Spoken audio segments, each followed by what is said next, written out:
बेलायतको हिस्ट्री हेर्दाखेरि चाहिँ सबै प्रधानमन्त्रीहरू अक्सफोर्ड युनिभर्सिटीबाट पढ्नु भएको छ। नेपालको हिस्ट्री हेर्ने भने चाहिँ हामीले त्यस्तो प्रधानमन्त्री पाएको पनि छैन नेपालमा कहिले। र तपाईहरु प्रधानमन्त्री बन्नको लागि मात्रै प्रधानमन्त्री बन्ने हो कि जनताको लागि प्रधानमन्त्री बन्ने हो? हो भन्नेमा चाहिँ नेपालमा जुन विद्यालय छ त्यही विद्यालयमा पढ्ने हो त। अब नेपालमा अक्सफोर्ड छैन, म अक्सफोर्ड कहाँ भइ ल्याउँ? अक्सफोर्ड ल्याउने कुरा होइन, तिमी बढी नबोल न। अक्सफोर्ड छैन, कहाँबाट अक्सफोर्ड ल्याउँ म?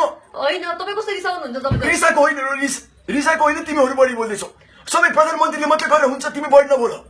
जनताले पनि एउटा आफ्नो काम गर्नुपर्छ के? तपाईँ भनिदिनु पर्यो यो कुरा, हामीले सोधेको कुरा चाहिँ। होइन, भन्न मन लागेन रे मलाई।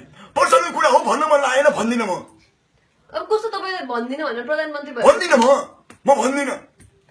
अनि मेरो एउटा छोरी छ होइन, छोरीले चाहिँ के भन्छ भन्दाखेरि म पछि प्रधानमन्त्री बन्छु, चिल्लो कार चढेर हिँड्छु यस्तो भनेर भन्छ। के छाप पर्यो तपाईँहरूको प्रधानमन्त्रीबाट चाहिँ? के छाप परेको छ यस्तो? अब तिम्रो छोरा हो कि छोरीलाई प्रधानमन्त्री बन्न मन छैन, बन्न देऊ नि त। अब प्रधानमन्त्रीले चिल्लो कार नचले के साइकल चढेर हिँड्छ त?